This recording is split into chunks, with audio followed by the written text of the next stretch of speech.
ജോയ്സ് മേർ മിനിസ്ട്രീസിന്റെ സുഹൃത്തുക്കളും പാർട്ട്നേഴ്സുമാണ് ഈ പ്രോഗ്രാമിന്റെ ചിലവുകൾ വഹിക്കുന്നത്.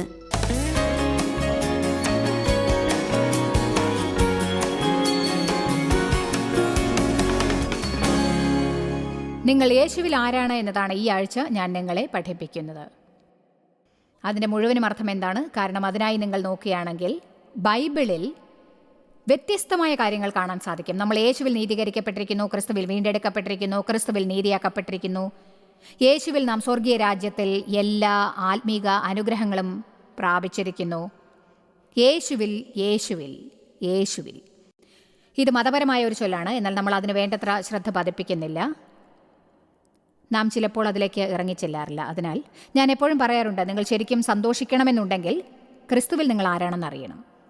നിങ്ങൾ നിങ്ങളായിരിക്കണം. മറ്റുള്ളവർ നിങ്ങളെ നിയന്ത്രിക്കാനും ഭരിക്കാനും അനുവദിക്കരുത്. മനുഷ്യനെ ഭയന്ന് ജീവിക്കരുത്. ജനങ്ങളെ സന്തോഷിപ്പിക്കുന്നവരാകരുത്. എന്നിട്ട് യേശുവിൽ നിങ്ങൾ ആരാണ് എന്നത് അറിയണം. പല ക്രിസ്ത്യാനികളും ക്രിസ്തുവിൽ അവർക്കുള്ള അവകാശം എന്താണെന്നും എന്താണ് അവർക്കുള്ളതെന്നും യഥാർത്ഥത്തിൽ അറിയാത്തവരാണ്.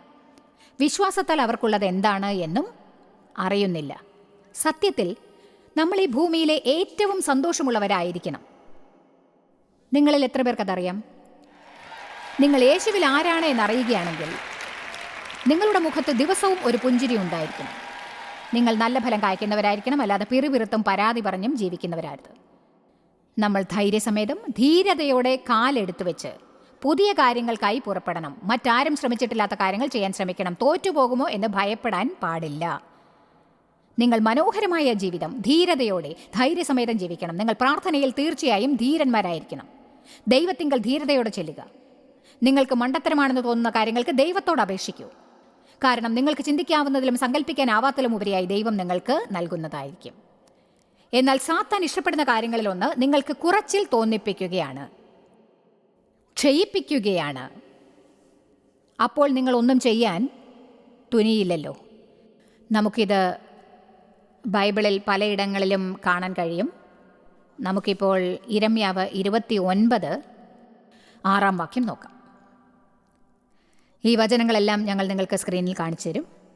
ബൈബിളിൽ ഇവയെല്ലാം കാണുന്നതാണ് ഏറ്റവും നല്ലത്. പക്ഷേ ഇതുപോലുള്ളൊരു മീറ്റിങ്ങിൽ ചിലപ്പോൾ ഞാനിത് പറയുന്നതായിരിക്കും മറ്റുള്ളവരെ കൊണ്ട് കാത്തിരിപ്പിക്കുന്നതിനേക്കാൾ നല്ലത് എന്നെനിക്ക് തോന്നുന്നു. നമുക്കിത് വായിച്ചു നോക്കാം. ഭാര്യമാരെ പരിഗ്രഹിച്ച് പുത്രന്മാരെയും പുത്രിമാരെയും ജനിപ്പിപ്പിൻ. നിങ്ങളവിടെ കുറഞ്ഞു പോകാതിരിക്കേണ്ടതിന് പുത്രന്മാർക്ക് ഭാര്യമാരെ എടുക്കുകയും പുത്രിമാർക്ക് പുരുഷന്മാരെ കൊടുക്കുകയും ചെയ്യുവിൻ. അവരും പുത്രന്മാരെയും പുത്രിമാരെയും ജനിപ്പിക്കട്ടെ. കണ്ടോ, ദൈവം നാം വർദ്ധിക്കണമെന്ന് ആഗ്രഹിക്കുന്നു. നമ്മുടെ സൗകര്യങ്ങൾ വർദ്ധിപ്പിക്കണമെന്ന് ആഗ്രഹിക്കുന്നു. നമ്മൾ വർദ്ധിക്കണമെന്ന് അവൻ ആഗ്രഹിക്കുന്നു. ഇനി അവസാനത്തെ വാക്യം നോക്കാം. വരച്ചോളൂ. നിങ്ങൾ കുറവുള്ളവർ ആകാൻ പാടില്ല. നിങ്ങൾ കുറവുള്ളവർ ആവരുത്. നിങ്ങളുടെ സാമ്പത്തികം കുറയരുതെന്ന് അവൻ ആഗ്രഹിക്കുന്നു. നിങ്ങളുടെ മാനസിക നില കുറയുന്നത് അവന് ഇഷ്ടമല്ല. നിങ്ങളുടെ സൃഷ്ടിപരമായ കഴിവ് കുറയുന്നത് അവന് ഇഷ്ടമല്ല. ഏതിലും നിങ്ങൾ കുറയുന്നത് അവൻ ഇഷ്ടപ്പെടുന്നില്ല. രൂപത്തിലും ഭാവത്തിലും നിങ്ങൾക്ക് പ്രായം കൂടുമ്പോൾ എല്ലാം കുറഞ്ഞുപോയി എന്ന ചിന്ത ഉണ്ടാവരുത്. നിങ്ങളെ ഉദാസീനരാക്കാൻ സാത്താൻ പ്രയോഗിക്കുന്ന നുണ വിശ്വസിക്കരുത്. നമുക്ക് പ്രായമാവുമ്പോൾ എന്തെങ്കിലും മാറ്റമുണ്ടാവുമോ? ചില കാര്യങ്ങൾക്ക് മാറ്റം സംഭവിക്കും. പക്ഷേ നമുക്ക് 65 വയസ്സാകുമ്പോൾ ജീവിതം അവസാനിച്ചു, ഇനി നിങ്ങളെ കൊണ്ടൊന്നും പ്രയോജനമില്ല എന്നൊരു ചിന്ത ഒരിക്കലും ഉണ്ടാവാതിരിക്കാൻ ശ്രദ്ധിക്കുക. മോശയ്ക്ക് 80 വയസ്സാവുന്നത് വരെ ഒന്നും ആരംഭിച്ചില്ല. ആമേൻ. ഞാൻ ഈ അടുത്തൊരു സ്ത്രീയോട് സംസാരിച്ചു. അവർക്ക് അത് സംഭവിച്ചപ്പോൾ എത്ര പ്രായമുണ്ടെന്ന് എനിക്ക് ഓർമ്മയില്ല. 70 വയസ്സെങ്കിലും ഉണ്ടായിരിക്കണം എന്നെനിക്ക് തോന്നുന്നു. 80-നോടടുത്തുണ്ടാവുമെന്ന് തോന്നുന്നു. അവർ എവിടെയോ ഒരു മീറ്റിങ്ങിലായിരുന്നു. ആ പ്രായത്തിൽ ദൈവം അവരോട് സംസാരിച്ചു എന്ന് പറഞ്ഞു. ദൈവം പറഞ്ഞു, ആഫ്രിക്കയിൽ എനിക്കൊരു അനാഥ മന്ദിരം ഉണ്ടാക്കുക. അവർ അതുപോലെ പ്രവർത്തിക്കുകയുണ്ടായി. ആ പ്രായത്തിൽ പലരുടെയും ബുദ്ധി തളർന്നിരിക്കും. എന്നിട്ട് കരുതും, എന്നെക്കൊണ്ട് അതൊന്നും ചെയ്യാനാവില്ല എന്ന്. നമ്മുടെ ഉത്സാഹം വർദ്ധിക്കുകയാണ് വേണ്ടത്. നിങ്ങളുടെ ജീവിതത്തിൽ സാത്താൻ ഒന്നും കുറയ്ക്കാൻ നിങ്ങൾ അനുവദിക്കരുത്. നിങ്ങളുടെ ജീവിതത്തിൽ എന്തെങ്കിലും കുറയാൻ തുടങ്ങുന്നെന്ന് തോന്നുമ്പോൾ നിങ്ങളുടെ ശക്തിയും കഴിവും സാമർഥ്യവും ധൈര്യവും എന്തും, അപ്പോൾ നിങ്ങൾ അവയെ കുടഞ്ഞു കളഞ്ഞിട്ട് ഇന്ന് തന്നെ ഒരു തീരുമാനമെടുക്കണം. നിങ്ങൾ ദൈവത്തിൻ്റെ പൈതലാണ് എന്നും സ്വർഗരാജ്യത്തിൻ്റെ അവകാശിയാണെന്നും യേശുക്രിസ്തുവിനോടൊത്ത് നിങ്ങൾ തുല്യ പങ്കാളികളാണെന്നും അവൻ്റെ രക്തത്താൽ വാങ്ങപ്പെട്ട എല്ലാറ്റിനും അവകാശികളാണെന്നും നിങ്ങൾ അതിനായി പ്രയത്നിക്കുകയേ വേണ്ട. അത് ദൈവകൃപയാൽ നിങ്ങൾക്ക് സൗജന്യ ദാനമായി ലഭിച്ചിരിക്കുന്നു.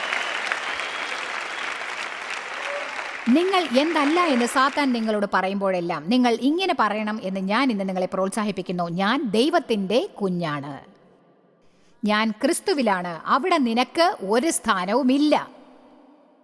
ഞാൻ കുറഞ്ഞിട്ടുണ്ടെന്ന് ബോധിപ്പിക്കാൻ നിനക്ക് സാധിക്കില്ല. 1 ശമൂവേൽ 17:26. ദാവീദ് ചെറുപ്പക്കാരനായിരുന്നു. അവന് ദൈവവുമായി അടുത്ത ബന്ധമുണ്ടായിരുന്നു. അവനെ രാജാവാക്കാനായിരുന്നു ദൈവം ആഗ്രഹിച്ചത്. ഈ മുറിയിൽ തടിച്ചുകൂടിയിരിക്കുന്ന നിങ്ങൾക്കും നിങ്ങളുടെ തലമുറയിലെ കുട്ടികൾക്കും വേണ്ടി വിവിധ തരത്തിലുള്ള എന്തെല്ലാം പദ്ധതികൾ ദൈവം ഒരുക്കിയിട്ടുണ്ടെന്ന് ദൈവത്തിനെ അറിയൂ. ദൈവം നിങ്ങൾക്ക് എല്ലാവർക്കും നല്ലൊരു പ്ലാൻ കരുതിയിട്ടുണ്ട്. നമ്മുടെ സ്വന്തം സാമ്രാജ്യത്തിൽ നാം എല്ലാം വൻ കാര്യം ചെയ്യണമെന്ന് അവൻ ആഗ്രഹിക്കുന്നു. അത് പലർക്കും പല വിധത്തിലായിരിക്കും. പക്ഷേ നിങ്ങൾ മാതാപിതാക്കളാണെങ്കിൽ മികച്ച മാതാപിതാക്കളാവൂ. നിങ്ങൾ ഫാക്ടറിയിലെ മിഷൻ പ്രവർത്തിപ്പിക്കുന്നവരാണെങ്കിൽ ഫാക്ടറിയിലെ ഏറ്റവും നല്ല മിഷൻ പ്രവർത്തകരാകൂ. നിങ്ങൾ എന്ത് ചെയ്താലും നിങ്ങളാൽ ആവുന്നതിലും ഉപരി അത് ചെയ്യുക. അത് ദൈവമഹത്വത്തിനായി ചെയ്യുക. ദാവീദ് രാജാവാകാൻ പോകുന്ന ഒരാട്ടിടയനായിരുന്നു. ദാവീദിന്റെ മനസ്സിൽ മികച്ചവനാണെന്ന തോന്നൽ ഉണ്ടായി കാണും. അതിനെക്കുറിച്ച് നിങ്ങൾ ചുറ്റും നോക്കിയാൽ നിങ്ങളുടെ ഹൃദയത്തിൽ ഉത്തമരാണ് എന്ന തോന്നൽ ഉണ്ടാവും. നിങ്ങളെക്കുറിച്ച് മറ്റുള്ളവർ പറഞ്ഞത് എന്തൊക്കെയാണെന്ന് ചിന്തിക്കുന്നത് നിർത്തി ദൈവം നിങ്ങളെക്കുറിച്ച് പറഞ്ഞത് കാണുകയാണെങ്കിൽ നിങ്ങളുടെ ഹൃദയത്തിനകത്തുള്ള മഹനീയത എന്താണ് എന്നത് നിങ്ങൾക്ക് മനസ്സിലാക്കാൻ സാധിക്കും. രാജാവാകാൻ അഭിഷേകം ചെയ്യപ്പെടുന്നതിന് മുൻപായി ദാവീദിന് തൻ്റെ മഹിമയെക്കുറിച്ച് അറിയാമായിരുന്നു എന്നെനിക്ക് തോന്നുന്നു. അല്ലെങ്കിൽ എന്താണ് നടക്കാൻ പോകുന്നത് എന്നറിയാമായിരുന്നു. അയാൾ തൻ്റെ മഹിമ മനസ്സിലാക്കി. ഒരു വലിയ യുദ്ധം നടന്നുകൊണ്ടിരുന്നു. ഒരു വലിയ മല്ലൻ ഗോലിയാത്ത് ഇസ്രയേൽ സൈന്യത്തിനെ വെല്ലുവിളിച്ചുകൊണ്ടിരുന്നു. ഒട്ടും ധൈര്യമില്ലാതെ ഭയന്ന് വിറച്ച് ഇസ്രയേൽ സൈന്യം പുറകോട്ട് നീങ്ങി. പക്ഷെ അവർ ഭീരുക്കളായിരിക്കുന്നത് ദാവീദിന് ഇഷ്ടമായില്ല. അങ്ങനെ അവൻ പോർക്കളത്തിൽ ചെന്ന് എന്താണ് സംഭവിക്കുന്നതെന്ന് കാണാൻ ആഗ്രഹിച്ചു.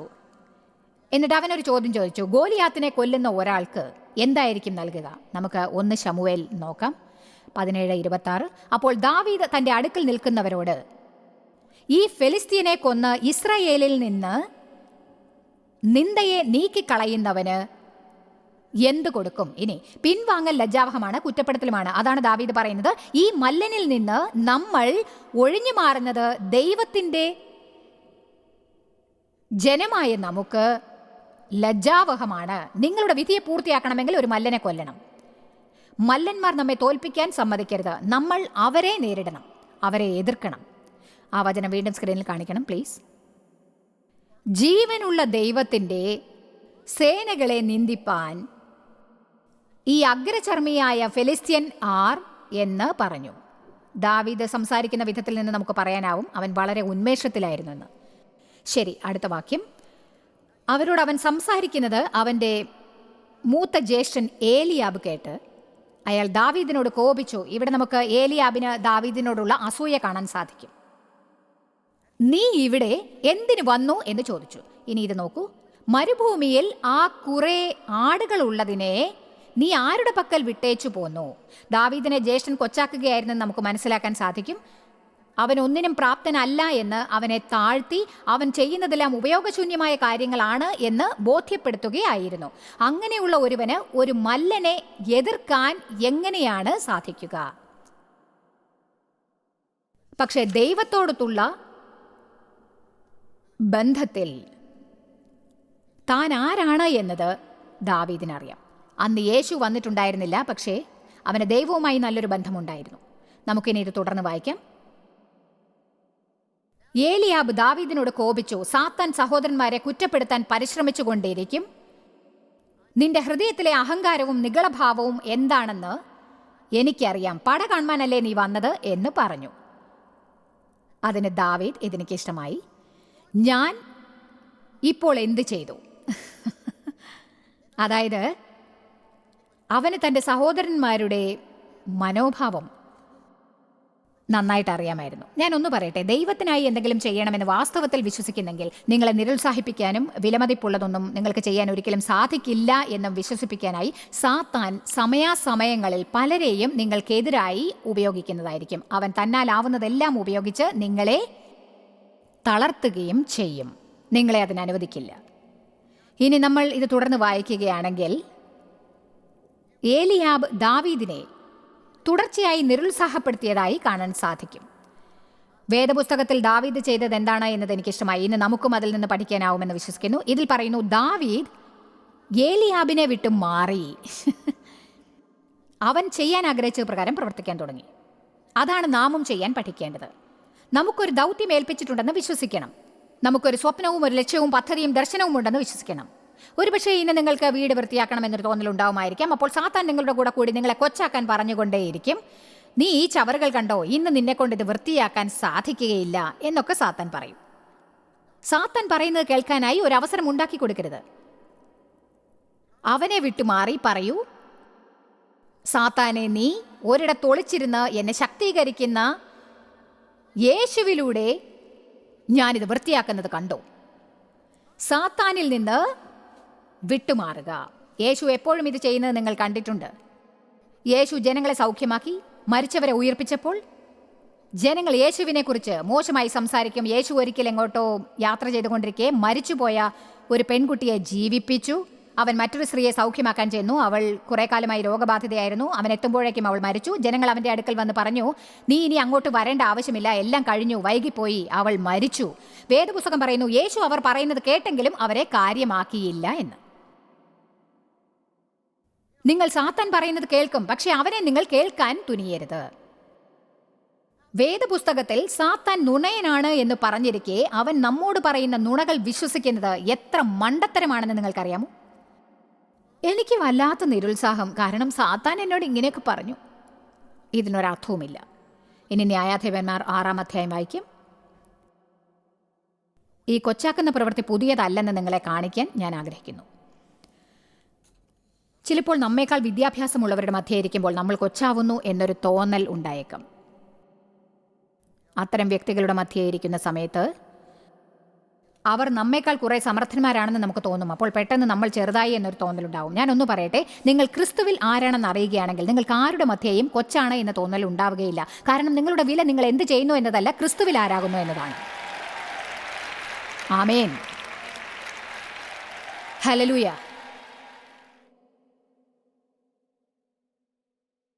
ന്യായാധിപന്മാർ 6:12. യഹോവയുടെ ദൂതൻ ഗിദെയോന് പ്രത്യക്ഷനായി.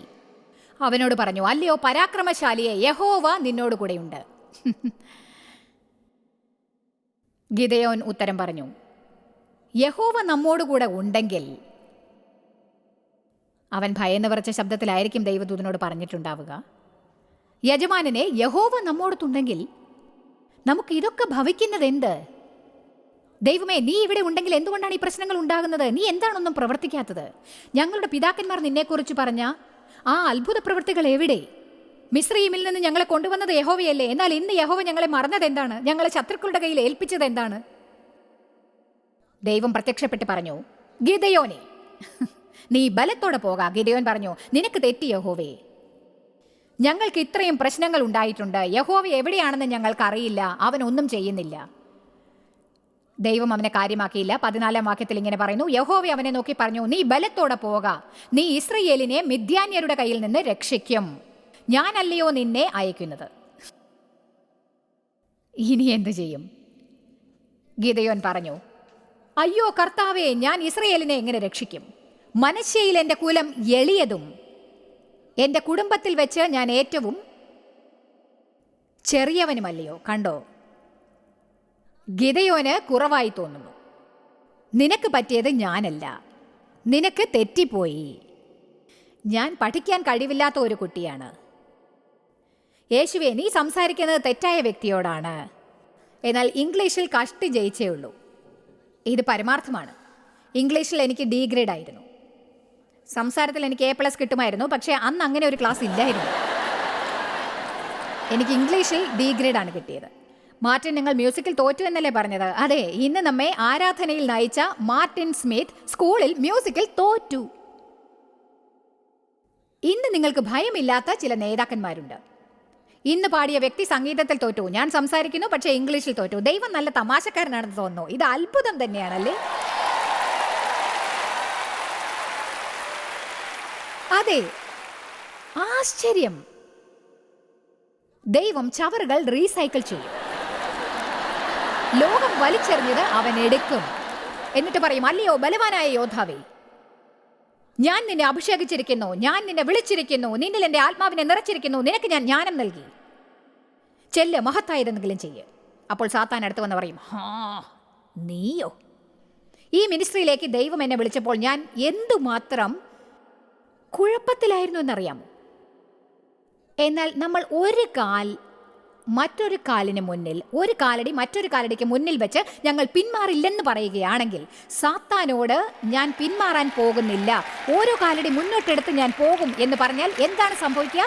ഞാൻ സംഗീതത്തിൽ തോറ്റാൽ സാരമില്ല, ഞാൻ വേർഷിപ്പ് ലീഡർ അവൻ വിളിക്കപ്പെട്ടതാണ്, ഞാൻ ഇംഗ്ലീഷിൽ തോറ്റാലും സാരമില്ല, ഞാൻ എല്ലാം ശരിയായിട്ടായിരിക്കില്ല പറയുന്നത്, എന്നാലും പറയാനാവും, കാരണം സംസാരത്തിനുള്ള കഴിവ് ദൈവം എനിക്ക് തന്നിട്ടുണ്ട്. ആരും നിങ്ങളെ കൊച്ചാക്കാൻ അനുവദിക്കരുത്. ഞാൻ പറയുന്നത് കേട്ടോ? നിങ്ങൾക്ക് അങ്ങനെ തോന്നിയിട്ടുണ്ടോ? നിങ്ങളെ കൊച്ചാക്കാൻ ഒരു കുട്ടി പിശാച് വരുന്നതായിട്ട് ഇങ്ങനെ. ഞാൻ ആദ്യമായി പ്രസംഗിക്കാൻ പോയത് ഓർക്കുന്നു. ആദ്യമായി എനിക്ക് പ്രസംഗിക്കാൻ അവസരം കിട്ടിയ മീറ്റിംഗ് ഓർക്കുന്നു. ഞാൻ അതിനായി ഏറിയ കാലം കാത്തിരിക്കുകയായിരുന്നു. അതിനാൽ ഞാൻ ആവേശത്തിലായിരുന്നു. അതിനുശേഷം കൊളറോഡോയിൽ എനിക്ക് പോകാനുണ്ടായിരുന്നു. എനിക്ക് ഒരേ സമയം 2 സ്ഥലത്ത് പ്രസംഗിക്കാൻ ക്ഷണമുണ്ടായിരുന്നു. ഞാൻ കരുതി, ഇത് 28 വർഷം മുൻപ് നടന്ന ഒരു സംഭവമാണ്. 28 ആയിരിക്കും. അന്ന് വളരെ പ്രശസ്തനായിരുന്ന ഒരു പ്രാസംഗികൻ്റെ കൂടെയാണ് ഞാനും പ്രസംഗിക്കേണ്ടിയിരുന്നത്. അയാളെ എല്ലാവർക്കും നന്നായിട്ട് അറിയാം. അയാൾ നല്ലൊരു പ്രാസംഗികനാണ്. അയാളും പ്രസംഗിക്കണം, ഞാനും പ്രസംഗിക്കണം. ഞാൻ കരുതി ഇത് കൊള്ളാം, കാരണം അയാളെ കേൾക്കാൻ വലിയ ജനക്കൂട്ടമൊക്കെ ഉണ്ടാകും, അപ്പോൾ കൊള്ളാമല്ലോ. അതേ കൂട്ടം എന്നെയും കേൾക്കും. അങ്ങനെ അവിടെ നിന്ന് എനിക്ക് ഫ്ലോറിഡയിൽ ഒരു ലേഡീസ് കോൺഫറൻസിൽ പ്രസംഗിക്കാനായിട്ട് മറ്റൊരു ക്ഷണമുണ്ടായിരുന്നു. അതും അവസാന നിമിഷം ആരോ വരാനായില്ലെന്ന് പറഞ്ഞപ്പോൾ ആരെയോ അറിയാം, അവർക്ക് എന്നെ അറിയാം, മറ്റാരെയോ അറിയാം, ആരെങ്കിലും പ്രസംഗിക്കാൻ വേണമെന്ന സ്ഥിതിയിലാണ് എന്നെ വിളിച്ചത്. കാരണം ആർക്കും എന്നെ അറിയില്ല. ഞാനവിടെ ഒരു വേർഷിപ്പ് സംഘടിപ്പിക്കണമായിരുന്നു. പ്രധാന മീറ്റിങ്ങിൻ്റെ ഭാഗമായിരുന്നില്ല ഞാൻ. ഞാൻ വളരെയധികം ചിന്തിക്കേണ്ടിയിരുന്നു. ഞാൻ മുഴുവനും ദർശനത്തിലായിരുന്നു. ജനങ്ങൾ എന്നോട് പറഞ്ഞു എനിക്ക് ഭ്രാന്താണെന്ന്. എനിക്ക് സുഹൃത്തുക്കളെ നഷ്ടമായി, കാരണം സ്ത്രീകൾ ആരും ഒന്ന് പ്രസംഗിക്കാറില്ലായിരുന്നു. എന്നോട് സഭയിൽ നിന്ന് പുറത്തു പോകാൻ പറഞ്ഞു. അങ്ങനെ ഞാൻ സാത്താനുമായി പൊരുതി അവനുമായി യുദ്ധം ചെയ്തുകൊണ്ടിരുന്നു. അങ്ങനെ ഇരിക്കുകയാണ് പ്രസംഗിക്കാനുള്ള ഈ 2 ക്ഷണം കിട്ടിയത്. ഞാൻ വീട്ടിൽ അതുവരെ ബൈബിൾ ക്ലാസ് നടത്തി വിശ്വസ്തയായിരിക്കാൻ പരിശ്രമിക്കുകയായിരുന്നു. എൻ്റെ ചെറിയ തുടക്കത്തെ വെറുക്കാതിരിക്കാൻ ഞാൻ ശ്രമിച്ചു. ആ പ്രാസംഗികനോടൊത്ത് പ്രസംഗിക്കാനുള്ള ആവേശത്തോടെ കൊളറോഡോയിലേക്ക് പോയി. അവസാന നിമിഷം എന്തോ സംഭവിച്ചു. അയാൾ പ്രോഗ്രാം ക്യാൻസൽ ചെയ്തു. അയാൾ വരുന്നില്ലെന്ന് ജനങ്ങൾ കേട്ടു. എന്നിട്ട് എന്തുണ്ടായി? അവരാരും എന്നെ കേൾക്കാൻ വന്നില്ല. കുറച്ചു പേർ മാത്രമേ എന്നെ കേൾക്കാനുണ്ടായിരുന്നുള്ളൂ. അവിടെ നിന്ന് വളരെ നിരുത്സാഹത്തോടെയാണ് ഞാൻ തിരിച്ചു വന്നത്. സാത്താൻ എൻ്റെ 2 കാതുകളിലും നിലവിളിക്കാൻ തുടങ്ങി എന്ന് ആലോചിച്ച് നോക്കൂ. നീ ആരാണെന്നാണ് കരുതിയത്? നീ ഒരു തോൽവിയാണ്. ഫ്ലോറിഡയിൽ നീ ഇതുപോലെ നാണം കെടും. ആരും നിൻ്റെ വേർഷിപ്പിന് വരില്ല. നീ വീണ്ടും ഒരു വിഡ്ഢിയെ പോലെയാവും. എന്നെപ്പോലെ ഒരു അവസ്ഥ നിങ്ങൾക്ക് ആർക്കെങ്കിലും ഉണ്ടായിട്ടുണ്ടോ? പറയൂ. ശരി. അങ്ങനെ അവരെന്നെ വിളിച്ചു. എല്ലാ പ്രാസംഗികരും മുൻനിരയിലിരിക്കുന്നുണ്ടായിരുന്നു. വളരെ പ്രശസ്തരായവരുടെ കൂടെ ഇരിക്കാൻ എനിക്ക് ആദ്യമായി കിട്ടിയ അവസരമായിരുന്നു അത്. അങ്ങനെ എല്ലാവരും എത്തി. ഡോക്ടർ ഇന്നാരും, ബിഷപ്പ് ഇന്നാരും, റവറൻഡ് ഇന്നാരും, ബിഷപ്പ് ഇന്നാരും, ഡോക്ടർ ഇന്നാരും, റവറൻഡ് ഇന്നാരും, കൂടെ ഫെൻറ്റനിലെ ജോയ്സ്.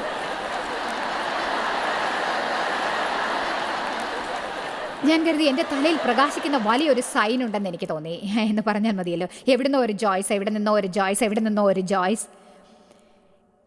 എനിക്കൊരു ടൈറ്റിലുമില്ല, എനിക്ക് വലിയ പേരുമുണ്ടായിരുന്നില്ല. അങ്ങനെ എനിക്ക് എഴുന്നേൽക്കാൻ സമയമായി. പ്രാസംഗികർ അടുത്ത ദിവസം സംഘടിപ്പിക്കാനുള്ള അവരുടെ വേർഷിപ്പിനെ പറ്റി പറയുകയുണ്ടായി. ജനങ്ങളെ വരാൻ പ്രോത്സാഹിപ്പിക്കാനാണത്. എനിക്ക് പേടിയായി. ഞാൻ ഭയന്നു. ഞാൻ എഴുന്നേറ്റ് നിന്നപ്പോൾ ഡോക്ടേഴ്സിനെയും ബിഷപ്പ്മാരെയും റവറന്മാരെയും അങ്ങനെ പലരെയും നോക്കി. അന്ന് രാത്രി അവിടെ വന്ന 900 ജനങ്ങളെയും ഞാൻ നോക്കി. അത് 9 കോടിയോട് തുല്യമായിരുന്നു എനിക്ക്. എനിക്ക് വല്ലാത്ത പേടി തോന്നി. എനിക്ക് ബാത്റൂമിൽ പോകണമെന്ന് തോന്നി. എനിക്ക് ചൊറിച്ചിലുണ്ടായി. എൻ്റെ ഹൃദയം തുടിച്ചു. എനിക്ക് ദാഹിച്ചു. എനിക്ക് പേടി തോന്നി. നിങ്ങൾക്കിത് വിശ്വസിക്കാനാവുമോ? എൻ്റെ വേർഷിപ്പ് എന്താണെന്നതിനെക്കുറിച്ച് പറയാൻ ഞാൻ വായ തുറന്നു. എൻ്റെ വായിൽ നിന്നൊരു കരച്ചിലേ വന്നുള്ളൂ. എൻ്റെ വായ ഉണങ്ങി. എനിക്കപ്പോൾ എങ്ങോട്ടെങ്കിലും ഓടണമെന്ന് തോന്നി. ആ സമയത്ത് എനിക്ക് എന്തോ വല്ലാതെ കുറഞ്ഞു പോയതായി തോന്നി. കാർപ്പറ്റിനടിയിലേക്ക് ഇഴഞ്ഞു കയറിയാലോ എന്നെനിക്ക് തോന്നാൻ തുടങ്ങി. എന്നിട്ട് ഒരിക്കലും ഇങ്ങോട്ട് തിരിച്ചു വരരുതെന്നും ആ തോന്നൽ ഞാൻ ഒരിക്കലും മറക്കില്ല. ഞാൻ ഒന്നുമല്ലെന്നും എനിക്കൊന്നിനും കഴിവില്ലെന്നും എളിയവളാണെന്നുമുള്ള ആക്രമണത്തിൻ്റെ നടുവിൽ ഞാനൊരു തീരുമാനമെടുത്തു. ഒന്നുകിൽ ദൈവം ഇത് ചെയ്യാൻ എന്നെ വിളിച്ചു, അവനാണ് എന്നെ അവിടെ എത്തിച്ചത്, അവൻ ഇത് പ്രവർത്തിക്കാൻ ഇടയാക്കും. ഇല്ലെങ്കിൽ ഞാൻ സ്റ്റേജിൽ കയറി എല്ലാവരുടെ മുന്നിൽ ശരിക്കും ഒരു വിഡ്ഢിയാവും, എന്നിട്ട് ഏതെങ്കിലും ഒരു വഴി കണ്ടുപിടിക്കാൻ നോക്കും. ഞാൻ പറയുന്നത് കേൾക്കുന്നുണ്ടോ? അത് ദൈവമാണോ അല്ലയോ എന്നറിയും. ഏതായാലും അടുത്ത പ്രാവശ്യം ഞാൻ വായ തുറന്നപ്പോൾ നന്ദി ദൈവമേ, എന്തോ നല്ലത് പുറത്തു വന്നു. അടുത്ത ദിവസത്തെ എൻ്റെ വർഷിപ്പ് എന്തിനെക്കുറിച്ചാണെന്ന് ഞാൻ പറഞ്ഞു. അടുത്ത ദിവസം സാത്താൻ രാവിലെ മുഴുവനും മീറ്റിങ്ങിന് ആരും ഉണ്ടാവില്ല എന്ന് പറഞ്ഞുകൊണ്ടേയിരുന്നു. പക്ഷേ അവൻ നുണയനാണ്. എൻ്റെ വർഷിപ്പിൽ നിറയെ ജനങ്ങൾ വന്നിട്ടുണ്ടായിരുന്നു. എല്ലാവരെയും അകത്തേക്ക് വിടാൻ അവർക്ക് കഴിഞ്ഞില്ല. അവർ ഹാളിലും വാതിൽക്കലും ഒക്കെ നിന്ന് കേട്ടുകൊണ്ടിരുന്നു. ഞാൻ പറഞ്ഞതെല്ലാം അവർ കേട്ടു. ഞങ്ങളുടെ റിസോഴ്സ് ടേബിളിൽ ഉണ്ടായിരുന്ന പ്രോഡക്ട്സ് എല്ലാം വാങ്ങി ഡേവ് വിറ്റിരുന്നെങ്കിൽ അവർ അതും വാങ്ങിക്കൊണ്ട് പോകുമായിരുന്നു. അതൊരു വൻ വിജയമായിരുന്നു. ശരിക്കും അതൊരു വലിയ വിജയമായിരുന്നു. നിങ്ങൾ ഒന്നുമല്ല എന്ന് സാത്താൻ നിങ്ങളെ സ്വാധീനിക്കാൻ അനുവദിച്ചില്ലെങ്കിൽ നിങ്ങൾക്കും വിജയമുണ്ടാവും. നിങ്ങൾ പറയും, ഞാൻ ദൈവത്തിൻ്റെ പൈതലാണ്, ഞാൻ ക്രിസ്തുവിലാണ്, ദൈവം ചെയ്യാൻ പറഞ്ഞത് ഞാൻ ചെയ്യും, അവൻ എന്താവാൻ പറഞ്ഞുവോ ഞാൻ അതാവും, അവൻ എനിക്കുണ്ടാവുമെന്ന് പറഞ്ഞത് എനിക്കുണ്ടാവും. സാത്താനോട് എതിർത്ത് പറയാൻ നിങ്ങൾ പഠിക്കേണ്ടതാണ്. അവനെ നേരിടണം. ആമേൻ. നിങ്ങൾ ഇവിടെ നിന്ന് എല്ലാവരും ഉത്സാഹത്തോടെ പോകണമെന്ന് ഞാൻ ആഗ്രഹിക്കുന്നു. നിങ്ങൾ ഇങ്ങനെ ചിന്തിക്കണമെന്ന് ഞാൻ ആഗ്രഹിക്കുന്നു. സാത്താനെ, നീ ആരോടാണ് കളിക്കുന്നതെന്ന് നിനക്കറിയില്ല. ദൈവം എൻ്റെ പക്ഷത്തുണ്ടെങ്കിൽ ഞാൻ ആരെ ഭയപ്പെടും? പുറപ്പാട് 3:19. നമുക്ക് മോശയെ നോക്കാം. സാത്താൻ അവനെയും കൊച്ചാക്കാൻ നോക്കി. എല്ലാ ദൈവദാസന്മാരും എല്ലാ ദൈവദാസകളും ഇവയിലൂടെ കടന്നു പോയിട്ടുണ്ടാവുമെന്ന് നിങ്ങൾ മനസ്സിലാക്കണം. മികച്ച ദൈവദാസന്മാരും ദൈവദാസികളും എന്ന് ഞാൻ പറയുമ്പോൾ അവർ മികച്ച ദൈവദാസനും ദാസിയും ആവണമെങ്കിൽ അൾത്താരയിൽ കയറേണ്ടതില്ല. വാസ്തവത്തിൽ പ്രാസംഗികരായവരെക്കാൾ എത്രയോ മികച്ച ദൈവദാസന്മാരും ദാസികളും ഉണ്ടാവുമെന്ന് പറയാൻ എനിക്ക് ഒട്ടും മടിയില്ല. അതെ, ആമേൻ.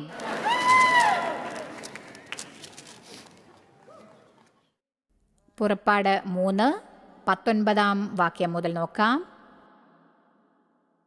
എന്നാൽ മിസ്രയീം രാജാവ് ഭുജബലം കൊണ്ടല്ലാതെ നിങ്ങളെ പോകുവാൻ സമ്മതിക്കയില്ല എന്ന് ഞാൻ അറിയുന്നു. അതുകൊണ്ട് എൻ്റെ കൈ നീട്ടി മിസ്രയീമിൻ്റെ നടുവിൽ ചെയ്യുവാനിരിക്കുന്ന അത്ഭുതങ്ങളെ കൊണ്ടൊക്കെയും അതിനെ ദണ്ഡിപ്പിക്കുമെന്ന് യഹോവ പറയുന്നു. അതിൻ്റെ ശേഷം അവൻ നിങ്ങളെ വിട്ടയക്കും. ഞാൻ മിസ്രയീമ്യർക്ക് ഈ ജനത്തോട് കൃപ തോന്നുമാറാക്കും. നിങ്ങൾ പോരുമ്പോൾ വെറും കയ്യുമായി പോകേണ്ടി വരികയില്ല. ഓരോ സ്ത്രീയും, ഇതെനിക്കിഷ്ടമായി, ഓരോ സ്ത്രീയും താൻ്റെ അയൽക്കാരത്തിയോടും വീട്ടിൽ അതിഥിയായി പാർക്കുന്നവളോടും സ്വർണ്ണാഭരണങ്ങളും വെള്ളി ആഭരണങ്ങളും ചോദിച്ചു വാങ്ങണം. കണ്ടോ, അതാണ് സ്ത്രീകളുടെ ശക്തി. ദൈവം ഇതൊക്കെ വാങ്ങിക്കാൻ പുരുഷന്മാരോട് പറഞ്ഞില്ല, സ്ത്രീകളോടാണ് പറഞ്ഞത്. ഹല്ലേലൂയ. അവയെ നിങ്ങളുടെ പുത്രന്മാരെയും പുത്രിമാരെയും ധരിപ്പിക്കണം. ഇതും എനിക്കിഷ്ടമാണ്. നിങ്ങൾ മിസ്രയീമ്യരെ മുഴുവനും കൊള്ളയിടുകയും വേണം. ദൈവം പറഞ്ഞു, ഞാൻ നിങ്ങളെ അടിമത്വത്തിൽ നിന്ന് സ്വതന്ത്രരാക്കാൻ വിളിക്കുന്നു.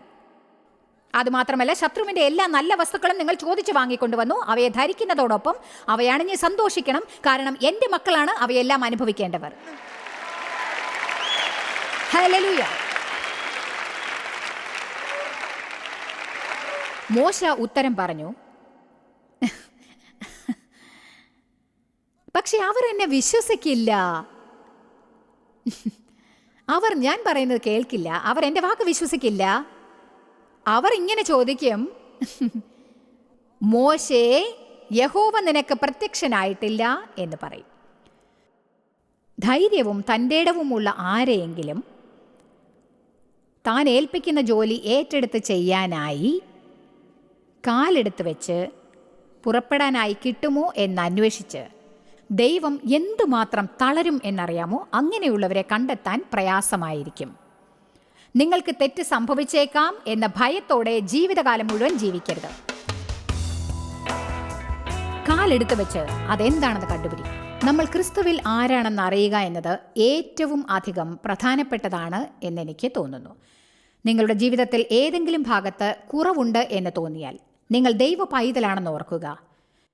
ഫിലിപ്പിയർ 4:13 പറയുന്നു, എന്നെ ശക്തീകരിക്കുന്ന യേശുവിലൂടെ എനിക്കെല്ലാം ചെയ്യാൻ സാധിക്കും എന്ന്. എന്നെ ശക്തീകരിക്കുന്ന യേശുവിലൂടെ എന്തും ചെയ്യാൻ വേണ്ടത്ര ശക്തി അവൻ എനിക്ക് നൽകിയിട്ടുണ്ട്. യേശുവിൻ്റെ തികവിൽ ഞാനും എല്ലാം തികഞ്ഞവനാണ്. അവനെ കൂടാതെ നമുക്കൊന്നുമില്ല, നാം ഒന്നുമല്ല. എന്നാൽ അവനിലൂടെയും അവനിലും നമ്മൾ ദൈവത്തിൻ്റെ മഹത്വത്തിനായി സൃഷ്ടിക്കപ്പെട്ട അത്ഭുതകരമായ അവൻ്റെ സൃഷ്ടികളാണ്. ജോയ്സ് മേയറുടെ ശുശ്രൂഷ കേന്ദ്രത്തിൽ നിങ്ങൾ അറിഞ്ഞതിനേക്കാൾ നിങ്ങൾ ഞങ്ങൾക്ക് വളരെ പ്രിയപ്പെട്ടവരാണ്. ലോകം മുഴുവൻ ഈ ശുശ്രൂഷ കേന്ദ്രത്തെ നടത്താൻ സഹായിച്ചതിൽ എല്ലാവർക്കും വളരെ നന്ദി. നമ്മൾ ഒരുമിച്ച് വിശക്കുന്നവർക്ക് ആഹാരം കൊടുക്കുന്നു, പാവപ്പെട്ടവർക്ക് വസ്ത്രങ്ങൾ കൊടുക്കുന്നു, എല്ലാ ദേശത്തേക്കും സന്ദേശങ്ങൾ അറിയിക്കുന്നു. ഞങ്ങൾ നിങ്ങളോട് അപേക്ഷിക്കുകയാണ്, ഞങ്ങളോട് ബന്ധപ്പെടുക joycemeyer.org. നിങ്ങളുടെ പ്രാർത്ഥനകളും അപേക്ഷകളും പകർന്നുകൊള്ളാൻ, അതിനെപ്പറ്റി കൂടുതൽ അറിയുവാൻ, ജോയ്സിന്റെ പൊതുയോഗ വിവരപ്പട്ടിക ലോകം മുഴുവൻ ക്രിസ്തുവിന്റെ സ്നേഹം പകരാൻ ഞങ്ങളോട് പങ്കുചേരുക. ജോയ്സ് മേയർ മിനിസ്ട്രീസിന്റെ സുഹൃത്തുക്കളും പാർട്ട്നേഴ്സുമാണ് ഈ പ്രോഗ്രാമിന്റെ ചിലവുകൾ വഹിക്കുന്നത്.